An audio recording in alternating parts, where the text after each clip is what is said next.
वीरेंद्र सिंह यादव विधायक है जंगीपुर के, और इस वक्त गाज़ीपुर में मऊ के विधायक अब्बास अंसारी जेल में तक 9 बजे सुबह में ला करके दाखिल किया गया।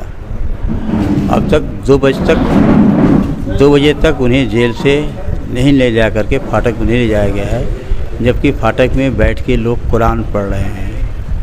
और कुरान में पढ़ने के लिए उन्हें फातिहा में शामिल होने के लिए सुप्रीम कोर्ट द्वारा उन्हें पैरोल दिया गया था। मैं जनप्रतिनिधि डॉक्टर वीरेंद्र यादव से जानना चाहता हूं कि सरकार द्वारा जब उन्हें पैरोल दे दिया गया था तो जेल में रखने का क्या मकसद है? 2 बज रहा है, अब तक उन्हें नहीं भेजा गया है।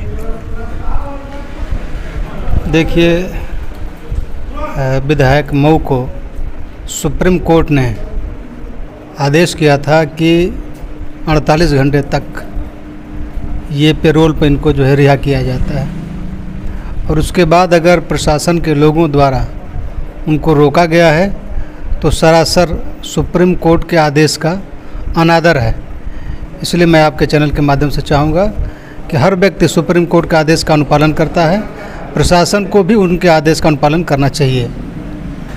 देखा आपने, बताना ये चाहता हूँ आपको कि अभी राम रहीम को 30 दिन का पैरोल मिल रहा है और वो घूम के मीटिंग कर रहे हैं, भजन कर रहे हैं, और 5 बार के विधायक मुख्तार अंसारी को बेटे को उनके फातिहा के समारोह में शामिल होने के लिए सुप्रीम कोर्ट द्वारा 48 घंटा का 3 दिन का 10, 11, 12 3 दिन के लिए पैरोल दिया गया था। इसमें सम्मिलित हों, लेकिन प्रशासन के द्वारा 9 बजे सुबह में गाज़ीपुर जेल कारागार में दाखिल किया गया और 2 बजे तक अब तक नहीं निकाला गया है। ये मनमानी है। आम जनता भी इस बात को महसूस कर रही है, और सिर्फ फातिहा क्या होता है मैं समझाना चाहता हूँ, क्योंकि अधिकारीगण इस नहीं समझ पा रहे हैं कि फातिहा कुरान पढ़ा जाता है, और कुरान सिर्फ देखने की चीज़ नहीं बल्कि पढ़ने की चीज़ है। बाप के मरने के बाद बेटा कम से कम कुरान लेकर पढ़ेगा, और कुरान पढ़ने में समय लगेगा, उसे ये हक़ नहीं देना सरासर गलत है। तत्काल मऊ के विधायक अब्बास अंसारी को तत्काल जेल से निकालकर उस समारोह में सिक्योरिटी के साथ ले जाना चाहिए। 22 न्यूज़ के लिए जावेद बिन अली की विशेष रिपोर्ट। इस वक्त समाजवादी पार्टी के वरिष्ठ और समाज का दर्द रखने वाले लल्लन सिंह से बात कर पूर्व प्रत्याशी भी हैं। ये इस वक्त जनपद गाज़ीपुर में आपके मऊ के विधायक अपने पिता 5 बार के विधायक मुख्तार अंसारी के 10वां के कार्यक्रम में 10वां, 11वां, 13वां दिन के कार्यक्रम के लिए वो आए हुए हैं। 9 बजे उन्हें जेल में रख दिया गया है, लेकिन अब तक वो गाज़ीपुर जेल से फाटक नहीं पहुंच पाए हैं। इस पर क्या महसूस कर रहे हैं आप? ये तो भाई देखिए, गलत काम हो रहा है। हाँ। जो भी हो रहा है, इसकी जितनी भर्त्सना की जाए कम है। हाँ। आदमी कोई गुनाह करता है तो ऑलरेडी माइंड प्रिपेयर कर लेता है कि हमको इस काम का नतीजा झेलना पड़ेगा। हाँ।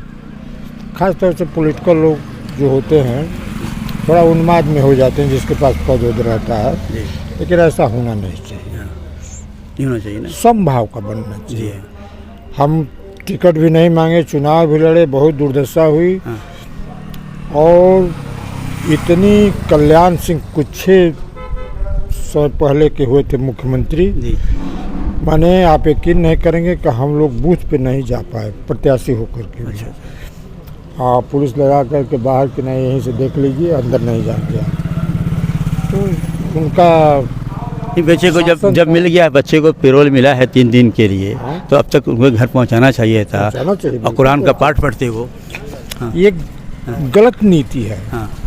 जब आदेश हो गया तो आदेश से बढ़ के और क्या है? ये तो आप जास्ती कर रहे हो। हाँ, नहीं होना चाहिए। धन्यवाद आपका। देखिए, एक साहब और बैठे, भर्त्सना की जाए कम है। कम है। ठीक, धन्यवाद। एक साहब और बैठे हैं, मैं जनसे जानना चाहता हूँ कि आप लोग गए थे फाटक पे, जी। ग्राम प्रधान आते हैं, जी। ग्राम प्रधान मथारे से मथारे के रहने वाले, जी। तो आप गए तो क्या महसूस किए? अब तक तो आए कितने बजे वहाँ चले आप? वहाँ पे जब हम चले तो करीब लगभग जो है एक बजे के बाद जो है वहाँ से चले हैं, 1-1:30 बजे करीब। तो वहाँ पे ये देखे कि लोगों को जाने नहीं दिया जा रहा है, भेंट करने नहीं दिया जा रहा है, पूरी फोर्स लगी हुई है। जी जी। तो वहाँ पे हम ये महसूस किया कि अभी भी बहुत ज्यादती हो रही है, जाती हो रही है। ये नहीं होना चाहिए।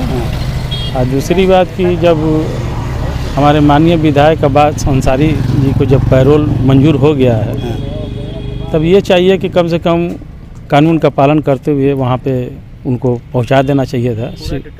सिक्योरिटी के साथ में जो है अपने आवास पे पहुँच जाते, कि जिससे कार्यक्रम जो भी मजहब के हिसाब से होता है, कलम पाक पढ़ना, तिलावत करना, कुरान खानी, फातिया जो भी होता है, तो टाइम से हो जाए।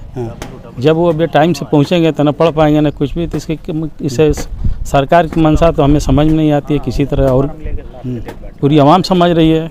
इसके बारे में जो कहना क्या है, जो है ना, अफसोस की बात है, क्या किया जाए।